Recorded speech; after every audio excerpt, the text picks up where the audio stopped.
It was supposed to be a simple procedure. A nose job. An enhancement. An escape. But she never made it out alive. They said the clinic was discreet. That it asked no questions. That if you had cash, especially cash without a name, they could make you, anyone. She entered that building just before midnight, clutching a duffel bag full of cash and a folder of forged documents. By morning, she was dead. No ID. No medical history. No next of kin. But what if I told you she wasn't the first? And she wouldn't be the last. Between 2009 and 2020, deep in the shadows of border towns like Reynosa, Tijuana, Culiacan, and Juarez, clinics like these flourished. Unregistered. Untouched. Untraceable. They weren't just performing illegal procedures. They were transforming drug lords into ghosts. Changing fingerprints. Shaving jawlines. Removing tattoos. And sometimes, sewing up bullet wounds before they reached the ER. To the authorities, these clinics were medical anomalies, rumors whispered by terrified informants. But inside, they were cartel command posts. A place where loyalty was rewarded, with a new face. And betrayal was punished, on the table. Doctors operated under aliases. Staff were cartel affiliates with scalpels instead of guns. And the patients? Most didn't even have real names. But something changed in 2015. When a woman, known only as Luz, began talking. She had been a nurse inside one of the most notorious clinics in Juarez. And what she described was more disturbing than anyone imagined. Operations done blindfolded. Patients sedated before even signing consent forms. Organs missing.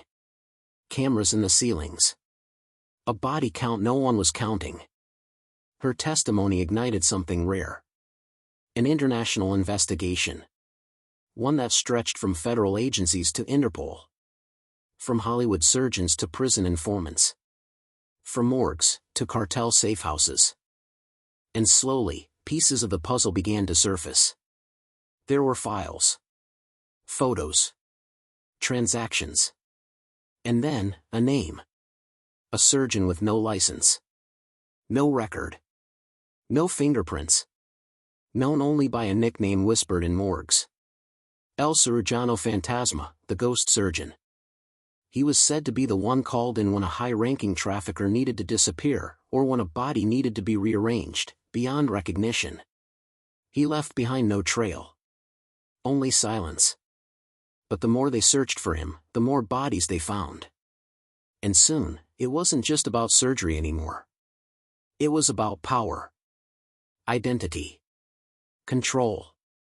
A hidden system where beauty was deadly. Where procedures were done not for vanity, but survival.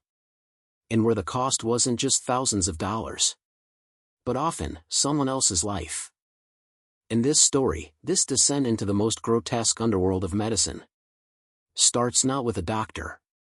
Not with a victim. But with the clinic itself. The place they called La Clínica del Silencio. Because once you stepped through those doors, your name didn't matter. Your face didn't matter. Only the cash, and the risk you were willing to take to disappear.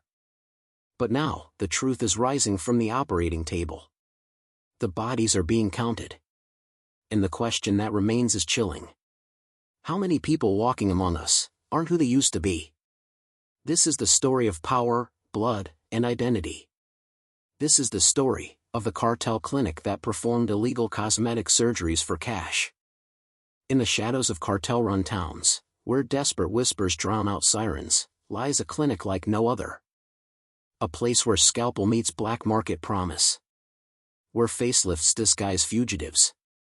And necklines cover tattoos forged by crime. This was not a refuge for beauty, it was a forge for new identities. Chasing cash. Chasing freedom. Chasing anonymity. Every erased face, every altered body, tells a story they thought no one would unearth. But tonight, those secrets begin to bleed. Welcome to The cartel clinic that performed illegal cosmetic surgeries for cash. In 30 seconds, the operating table's lights dim. The cartel's truth flickers. And the real horror begins. You're watching a true crime cartel original. Before we dive into tonight's story, I've got a small favor to ask. If you're the kind of person who lives for the real stories, the ones that go beyond the headlines, that scrape beneath the blood-soaked surface, and pull truth from the shadows, then go ahead. Tap that like button. Hit subscribe. And drop a comment with the city you're watching from. It might seem small, but it helps more than you know. And it keeps stories like this alive. This one is not easy to tell. It's about a place that promised transformation and became a house of silence, secrets, and death. So brace yourself, because what happens next will stay with you long after the credits roll.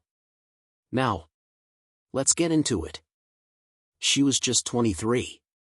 A student. A dreamer. And she wanted nothing more than a new nose and a little lift. Instead, her body was dumped behind a clinic on a rainy Sunday morning.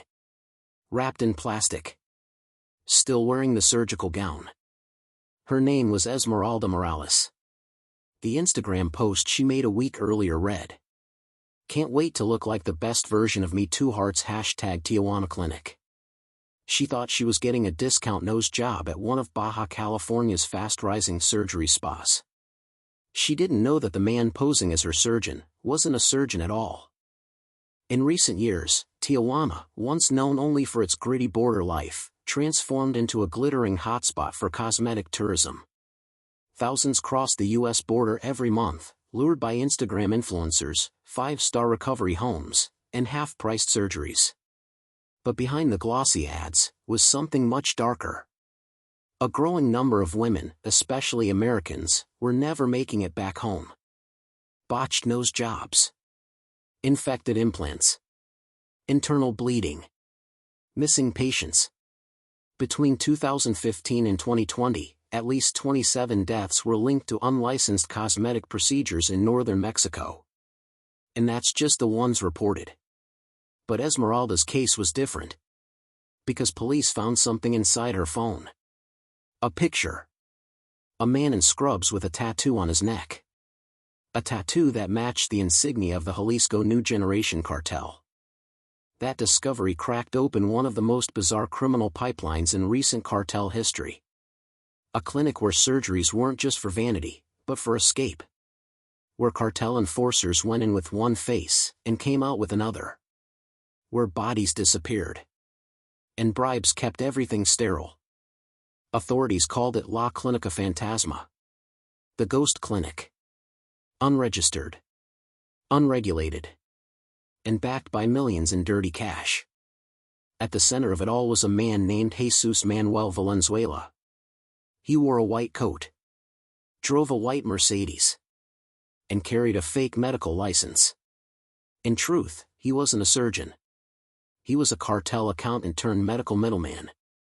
He connected cartel clients with failed doctors, exiled med school dropouts, and anyone desperate enough to hold a scalpel for cash. They operated in shifts. 24 hours a day. No paperwork. No records. Just clean scalps, stitched chins, and shaved fingerprints. These weren't just patients. They were cartel foot soldiers. Hitmen. Drug couriers. People who needed to disappear. One American patient, known only as Lisa M., vanished after a liposuction procedure. Her mother flew from San Diego to Tijuana to find her.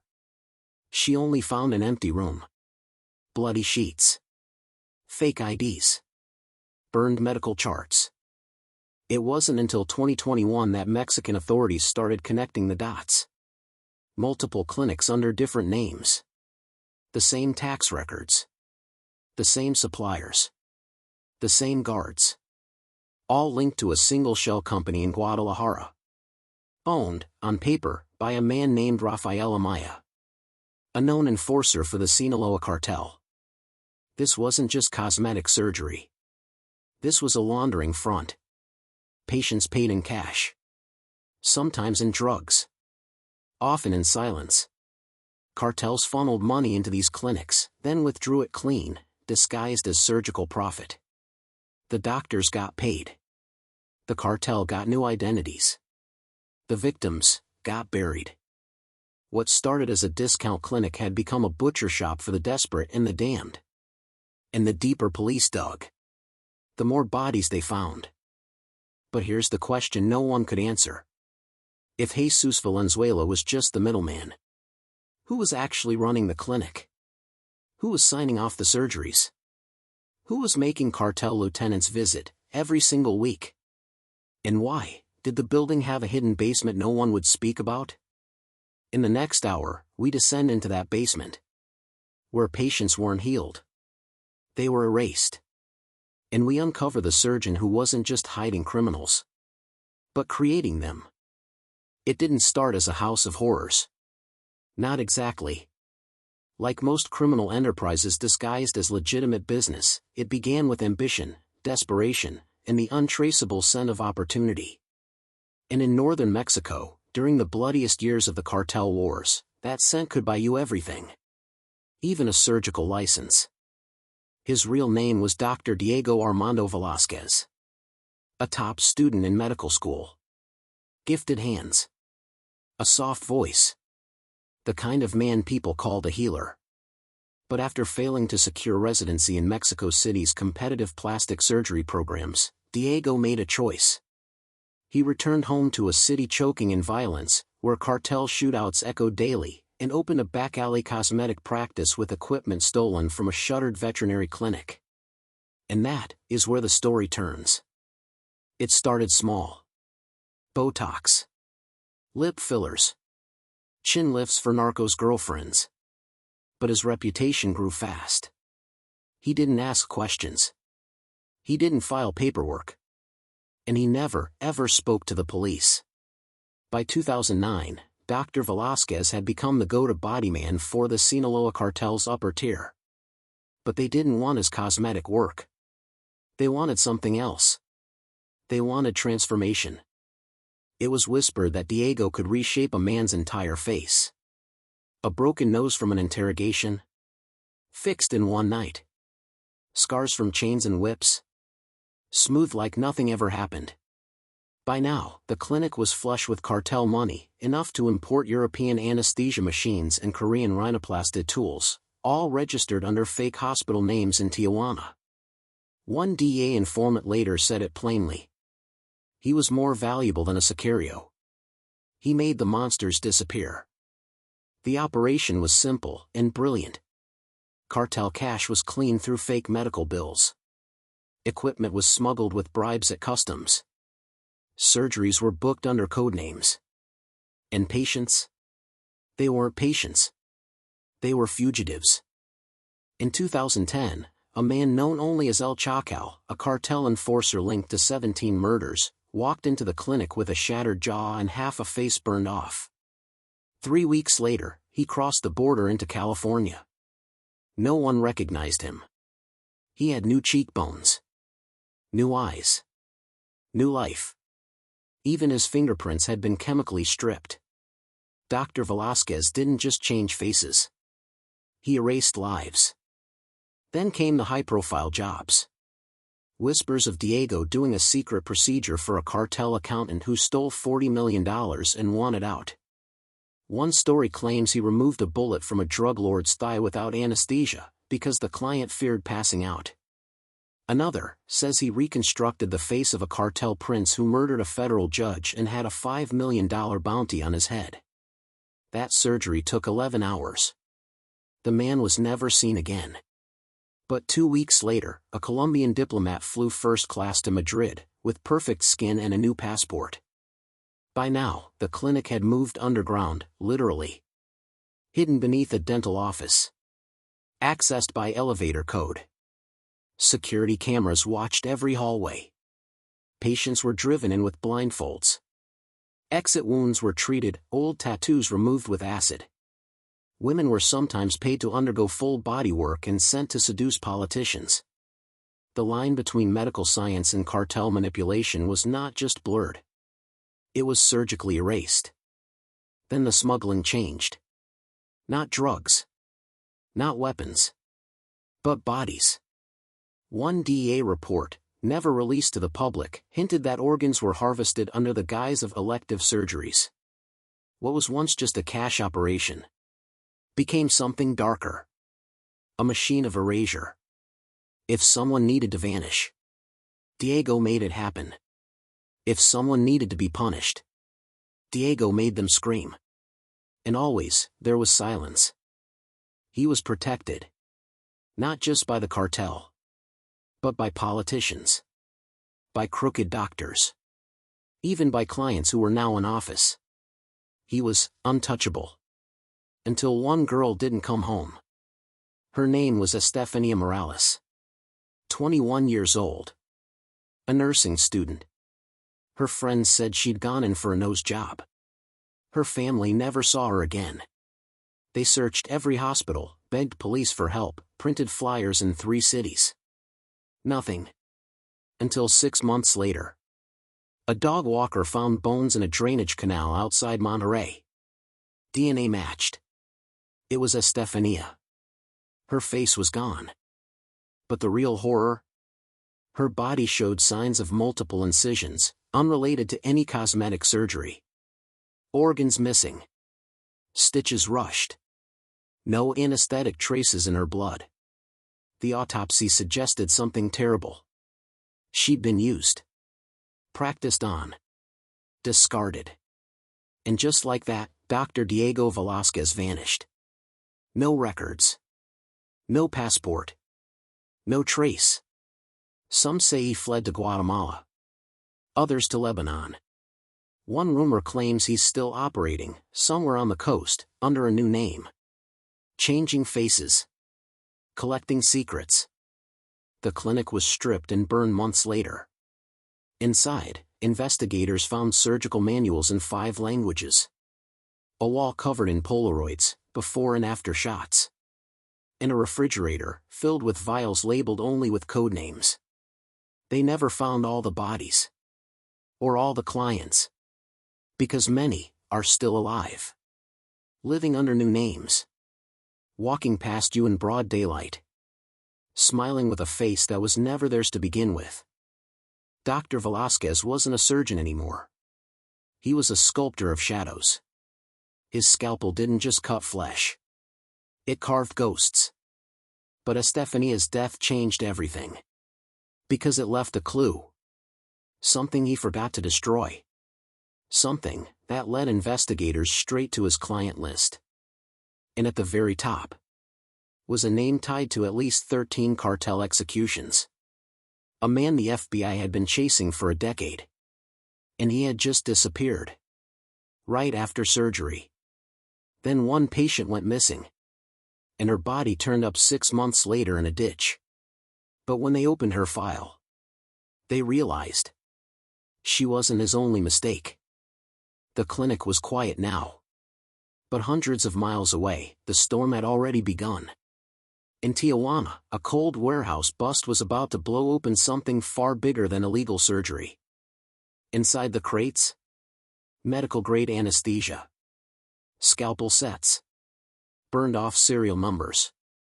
But buried beneath it all, bricks of uncut cocaine and a ledger. And in that ledger? One name appeared over and over again, La Clínica del Silencio. It was a ghost clinic. No license. No records. No trace. And yet it serviced some of the most powerful people in Mexico's criminal underworld. Journalist Maria Fernanda Vasquez had been tracking whispers of the clinic for over 2 years. She first heard the name from a grieving mother, whose daughter had vanished after a cheap beauty operation. That same daughter was found weeks later, buried in a shallow grave. The body was bloated.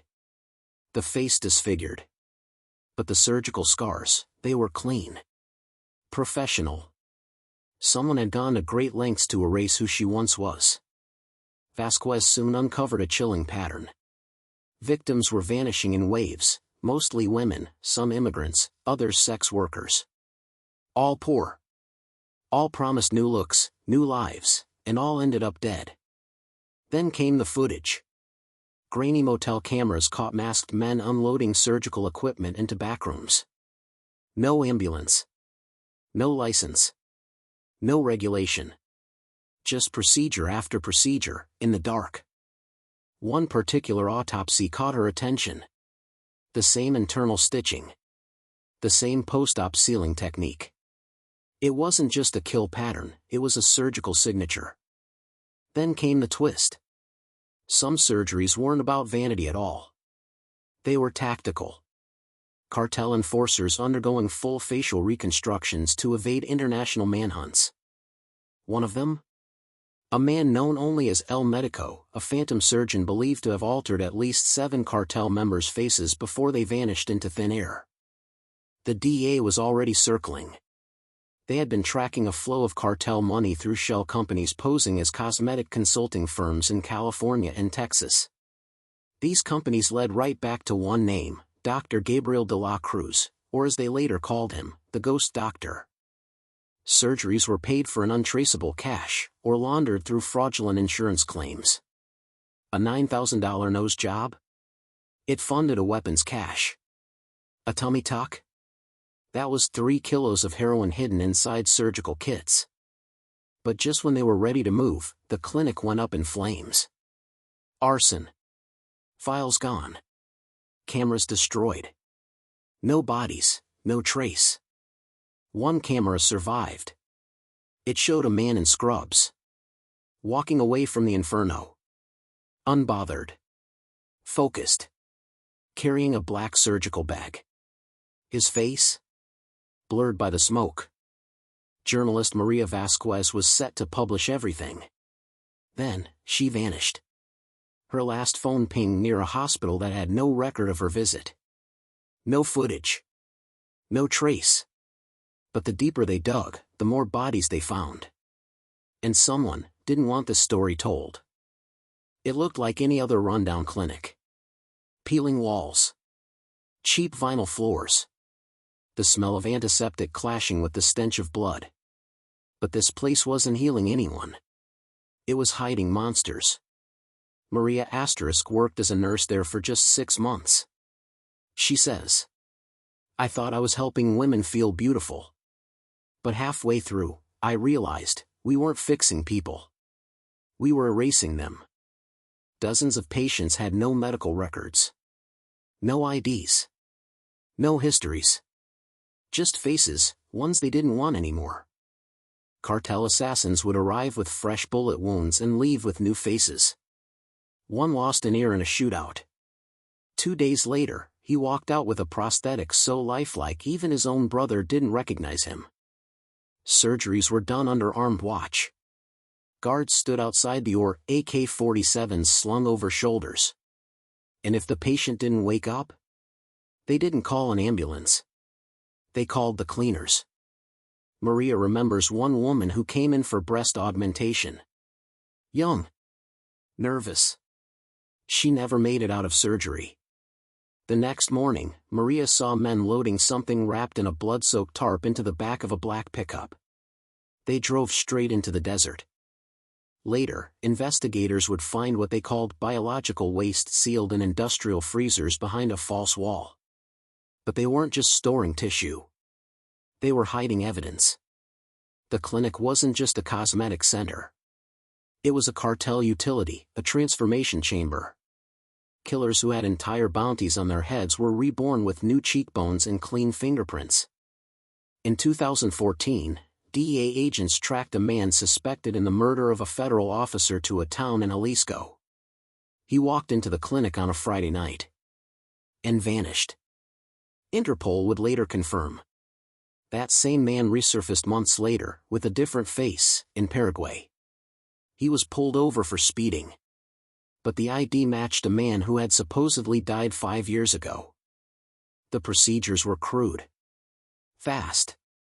Nurses said the doctor worked like a butcher. No anesthesia records. No follow-ups. Sometimes 2 surgeries back-to-back. like a factory line for fugitives. One anonymous survivor later testified to a human rights group. She wasn't there for surgery by choice. She was forced under the knife, her face changed, so she could be trafficked under a new name. They turned me into someone else, she whispered. And then, they sold me. The bodies started showing up. Shallow graves. Botched surgeries. Unfinished stitches. Victims buried like trash. And then, silence. The clinic suddenly closed. No warning. No forwarding address. The records were gone. The machines were stripped. The blood was still drying on the floor. And the doctor, the man who had carved faces, erased identities, buried the dead in dust. He simply vanished. No trail. No trace. Some say he fled to Brazil. Others believe he changed his own face. And still walks free. But what if he never left? They called him El Cirujano Fantasma, the ghost surgeon. By the time authorities truly grasped the scale of the operation, he was gone. The clinic had been abandoned for weeks. Inside, they found half-burned records, discarded scalpels, unwashed surgical linens soaked in dried blood, and an entire wing that looked like it had been evacuated in the middle of a procedure. No signs of struggle. No signs of panic. Just absence. Cold, calculated absence. But disappearing was his specialty. Authorities believe the man behind it all, Dr. Alvaro Delgado, had fled across the border, using the very techniques he perfected on cartel clients to reconstruct his own face. Interpol issued a red notice within days. Spanish, Colombian, and U.S. agencies began scanning facial recognition databases, scouring records of anyone who had undergone reconstructive surgery under a false name. Nothing. But someone was watching. From Argentina to Panama, whispers spread in the underground medical world. A doctor with no license, no identity, and an unmatched talent for vanishing scars. Plastic surgeons began to share stories. Some even forwarded emails and photos to the FBI. An anonymous informant reported seeing a man matching Delgado's build, not his face, working in a makeshift clinic outside Medellin. He didn't just change his face. He changed his gait. His accent. His teeth. His ears. And then came the patient who survived. Her name was Valeria Montes. A Colombian national who had entered the clinic in 2019, lured by cheap cosmetic procedures. But once she arrived, it wasn't a surgery she had booked. It was one she was told to undergo. Her testimony, shared later in a protected deposition, described a forced transformation, a surgery performed against her will to make her resemble someone else. She woke up with facial scars, a different nose, altered brows, and a new ID card in her name, but with a different photo. They told her she had to leave the country within 24 hours. The FBI listened closely. It wasn't the brutality of the surgery that shocked them. It was the precision. Valeria described the surgeon's voice. Calm. Monotone. He never showed his face, but his hands were steady. Too steady. She remembered one thing, a faint scar on his wrist, just above the glove line, the exact spot where Delgado had once been stabbed by a cartel hitman during a failed surgery. That was the break they needed. They began tracing bulk surgical orders placed in border towns, painkillers, anesthetics, saline drips, using aliases linked to Delgado's old burner numbers. Eventually, in a small town outside Guatemala City, authorities intercepted a package. Inside, surgical masks, sutures, and a burner phone. On the phone was a recent selfie. The face was unrecognizable. But the hands? Still had the scar. A task force mobilized. They moved in on the compound, what looked like an abandoned veterinary clinic. No sign of movement. Until they found the surgery room. Fresh blood. A heartbeat monitor still running. Someone had just left. 2 days later, in Tijuana, a man was detained during a routine traffic stop. He had no ID. No passport.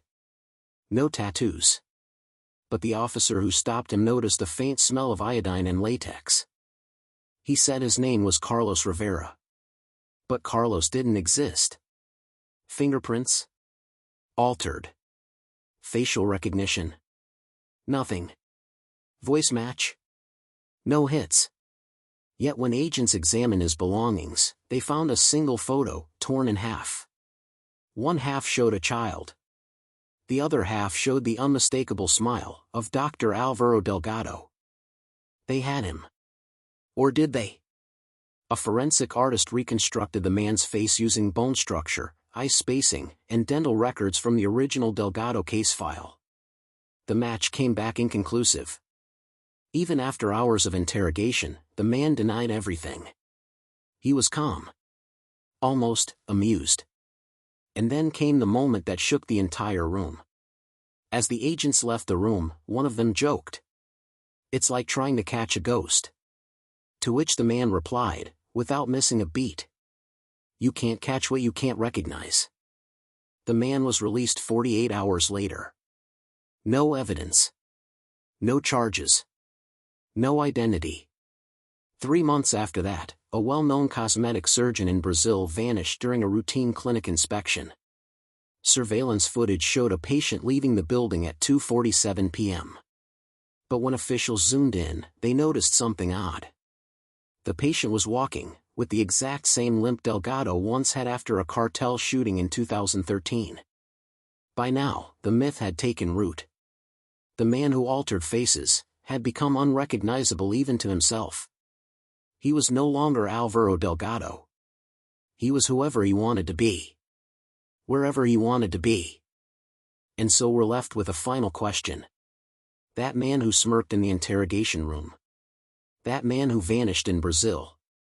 That man who performed surgeries with hands that never shook. Was it him, or just someone he became? Or was it him, just with a new face? It's just an empty building now. Crumbling paint, blood-stained tiles long scrubbed clean, a rusted surgical lamp still hanging overhead like a ghost that forgot to leave. But this was once a sanctuary for the damned. They came here disfigured, hunted, desperate. Some left looking like different people. Others never left at all. The official story ended when the authorities raided the clinic. The doctor's name was scrubbed from the registry. The government claimed they'd shut it all down.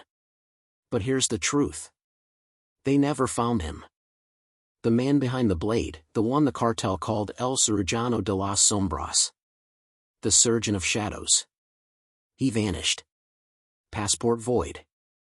No dental records. No trace. Some say he used his own hands to give himself a new face. Others say the cartel paid to smuggle him across the border, hidden inside a coffin, under a fake funeral procession. And then there's the darkest rumor. That he's still out there. Still operating. Not for the money anymore. But for the obsession. Because once you start playing God, it's hard to stop. We searched for records, flight logs, security footage. All gone. Deleted. Or never existed. What we did find were the patients he left behind. 103 surgeries. Not one medical license. 32 people missing. 7 confirmed dead, bodies discovered with unhealed incisions, half-sewn stitches, and surgical gauze still inside. One woman had her jaw broken in 3 places. Rewired to resemble someone on a wanted poster. Another man, believed to be a cartel accountant, was found floating off the Baja coast. But the fingerprints didn't match the man's dental records. So what was the clinic, really? A plastic surgery center? Or something far more sinister? A weaponized operating room. Where the scalpel wasn't for healing. It was for hiding. Today, clinics just like it still operate quietly across Latin America, the US, and parts of Europe. Some offer cheap surgery. Others offer erasure. Cartels now fund cosmetic clinics as clean fronts. They use them to fix knife wounds, remove bullet scars, reshape faces, and even implant false identities. One DEA agent we spoke to, off the record, told us this. The next time you see a mugshot on the news, that might not be the real guy. The real one's probably walking free with a new face, new passport, and a scar you'll never find. And here's where it gets darker. The same surgical tools used to hide killers are now used to create influencers, cartel wives, mistresses, money launderers. The clinic's legacy is everywhere. One building is gone. But the idea, the system, is alive. And no law can stop it. Because the people funding it are above the law. In one interview, a former cartel surgeon said this. Some people kill with guns. I killed with sutures. But here's the question. What if it was you? What if you were desperate, on the run, disfigured, hunted? Would you let someone like that change your face? Give you a second chance? Would you go under the knife for a new life? The cartel clinic may be gone, but its blueprint survives. In border towns, in hospital basements, in the silence, and the scalpel waits for the next victim or the next volunteer. One last thing. When we asked the local police chief why no one investigated further, he said, because no one wants to know how deep this goes. There are still names on the missing persons list. Still families who haven't buried their dead. And somewhere out there, the surgeon may still be watching. The tools of healing became instruments of horror. And the place once meant to give new life became a graveyard for the forgotten. The clinic is silent now. The surgeons are gone. But the whispers? They still echo through every hallway. This wasn't just a place for transformation. It was a burial ground. 4 names. 4 faces. 4 truths. Here, the cartel didn't just disappear bodies. They built new ones. Drug lords became ghosts. Assassins became shadows. And one surgeon became God. The files were closed. The evidence, buried. But the truth? Still bleeding through. And somewhere, across a different city, in a different hospital, a new operation was already underway. She was trusted. Admired. A nurse in the maternity ward. But beneath the cries of newborns, she was cooking meth. By the kilogram. Her clients wore bulletproof vests. Her deliveries came with silencers. And while patients were recovering upstairs, down below, her empire was growing. The nurse. The meth. The empire. All hidden behind a stethoscope. Her name was whispered in hushed tones. Her lab coats carried street value. And her operating room became a cartel headquarters. Next time, we go deeper. Into sterilized corridors hiding cartel secrets. Into the underbelly of healthcare turned criminal.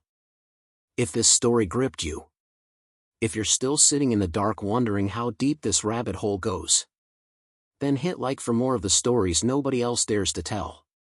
Tap subscribe and turn on the bell. Because the next story is already breathing beneath the surface.